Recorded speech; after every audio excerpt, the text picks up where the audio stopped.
Hello everyone, let's jump into wireless LAN operations. This is wireless local area network operation. And to get started, we need to talk about two different types of modes. We're going to hit infrastructure mode and then we're going to hit ad hoc mode. First, with infrastructure mode, we're focusing here on a wireless network that's connected to wireless devices. But that wireless network connected to those wireless network devices is hooked to a wired distribution system. What that means is our wireless router is connected with a wired Ethernet cable down into our infrastructure. That infrastructure of these other two switches here will then carry that traffic on to the router and to the local PCs. You're literally connecting your wireless router with a wireless device, and that wireless router is then having a wired connection to your distribution system. Let's switch over to ad hoc mode, much more basic. And with ad hoc mode, we're talking peer-to-peer. We've got two devices connecting wirelessly without any network infrastructure, without any wired distribution system. A good example of this would be having two phones and literally having two phones directly connected to each other, maybe sharing a file using technologies with Bluetooth or AirDrop, 802.11 coming into play there. But that would be ad hoc. You do not have an infrastructure device. It is directly device to device, known as peer-to-peer. Lastly, you could toss this in as like a extra mode, but this would be tethering. And with tethering, this is where you have a cell phone or a tablet with cellular data access connecting to cellular internet. But that cellular device is also running as an access point. We would call that as a hotspot. So while the cellular device itself is having a connection to the internet, it is also creating a wireless signal for wireless PCs, wireless tablets, and other devices to connect to the phone or tablet that's running cellular as a wireless router. From there, our devices that do not normally have cellular data access, they can connect through that cellular data device, and that's called tethering. It really is similar to ad hoc, where we're going to be using a peer-to-peer from our, let's say, laptop or from a non-cellular data device with this cellular device, and then that cellular device itself will connect out to the cellular data network. So it's time to switch it up a little bit. We're going to need a couple new terms here like BSS and ESS. So let's dive right in. BSS is basic service set. And basic service set is where we talk about providing wireless access to small deployments. A basic service set will include a BSA, known as a basic service area. These yellow bubbles, for example, are basic service areas. That is the extent of the wireless signal that is possible to connect to with that access point that we see here. The BSS ID is the basic service set identifier, and that's going to be the layer 2 MAC address of your access point you're connecting to. So here's one access point, and that's the BSS ID, which is what you'd be connecting to inside of your basic service area with a laptop in that signal range. Here's another signal range, or a BSA, basic service area, and there's a separate access point, and that access point has its BSS ID. That's the formal way that we recognize the access point, which again is the layer 2 MAC address of that access point. Now the thing is, this doesn't scale. And if you're talking about larger networks and scalability, we're going to flip over here to the ESS. With the ESS, known as the Extended Service Set, we're going to have one huge large area of coverage. And that large area of coverage that we're going to be seeing here is going to be based off of having multiple BSAs, or basic service areas, deployed. But they're deployed in such a manner that they're all connected to one single wired distribution system. So we have multiple access points, each access point having its BSS ID, with devices connecting to those access points, and those access points being connected to that wired distribution system.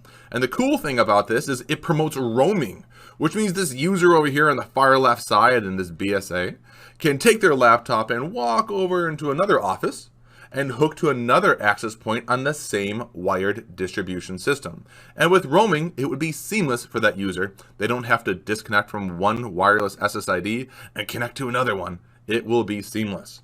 So let's continue on through our conversation. As we connect to these access points, what do we have to worry about? Well, you usually don't have to worry about this, but at least it's something to learn. And that's called 802.11 frame structure. We're not going to rip it apart, but we can talk about it. This 802.11 frame is similar to what we've seen in 802.3 Ethernet, and that's frame, but we've got more fields. We've got here frame control, duration, multiple addresses, sequence control, and then even an address for it. What it comes down to is we have to concern ourselves with how our devices are going to be connecting to an access point or a wireless router, and that might be the middleman in our conversation to eventually have this traffic reach a web server on the internet like Cisco.com. So we have this middle device to work through. Well, how do we do that? Well, with these different fields inside of this frame structure, we can use things like address 1, where address 1, for example, would be the MAC address of the receiving wireless access point. Address 2, for example, would be the MAC address of the transmitting wireless device, like your cell phone or a tablet or the laptop you're on. Address 3 might even be the gateway device. This might be the router that's going to be the default gateway of the network.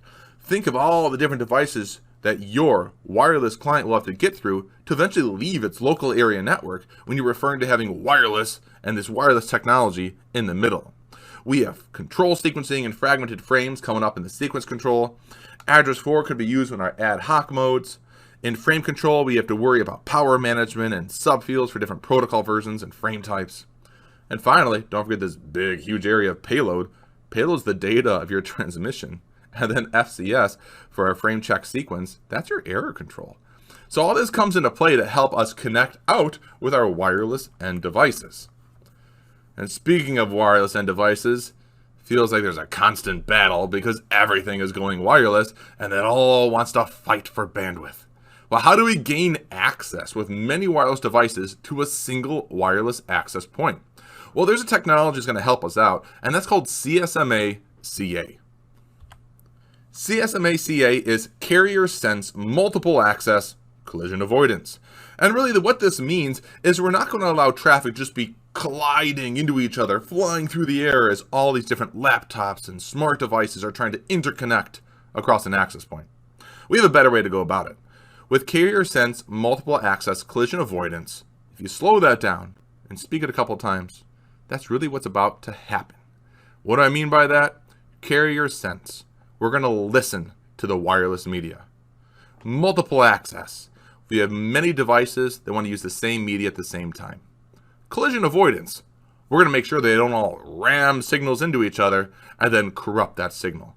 So what does that mean in the most basic sense? We're going to have our wireless devices listen to the wireless channel and see if it's idle. See if there's no other traffic currently on that wireless channel. That channel is just called the carrier. We're then going to have the RTS. Your end device, your computer, your PC, the laptop, the tablet, it's going to send a RTS. And this is a ready to send message.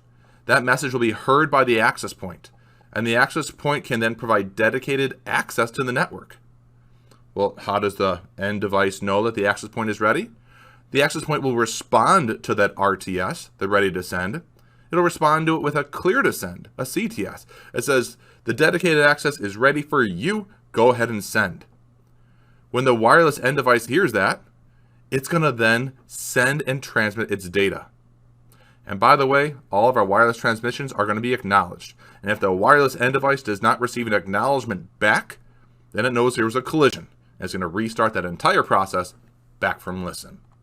In order for us to first communicate with a wireless network, though, we do have to associate with a wireless access point or wireless router. And all associating means is we need to agree on specific parameters being used by these wireless network devices, as in the wireless access points or wireless routers. So how it works is this. Our device is going to try to communicate on a specific SSID, which is your wireless network name, with a password, and then using a specific network mode.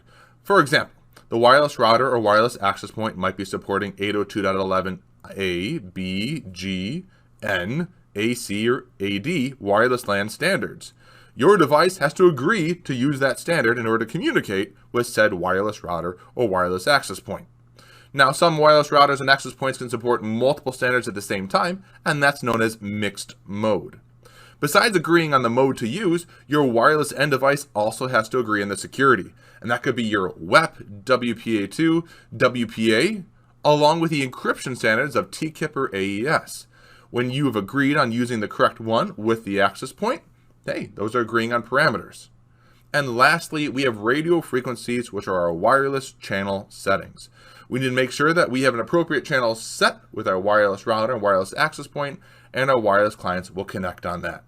When all that has been done, then we can successfully say we've associated with a wireless access point. Now, when we talk about associating with wireless access point, it's usually very easy. You go on your wireless client, you'll click refresh to see the wireless networks nearby, and you'll hear about them. You'll hear about the name of them, which will be the SSID. You'll hear about the standard supported, which will be the 802.11 standard used. And also you'll hear about the security settings in place that access point or wireless router requires. All of that's being provided via a beacon. The default, standard, easy access wireless mode is known as passive. In passive mode, wireless routers and access points are on time intervals from sending out beacons, and the beacons includes all that information. But there's another mode, and it's called active. And in active mode, our wireless client, well, there's an issue here. The wireless client isn't going to hear a beacon being sent by default by an access point. And what needs to happen in order for a wireless client to successfully access the wireless network is we have to manually configure the SSID and the supported standards on the wireless client. And when the wireless client has the wireless network name on it, which is the SSID, and it has the correct standards to use configured on it, only then are we able to gain access to that wireless router or wireless access point. So the easy way, that's passive, that's the default. The more difficult way of connecting to network would be using the active mode. So take your time, read through the material for wireless LAN operation, and enjoy picking up some awesome wireless skills.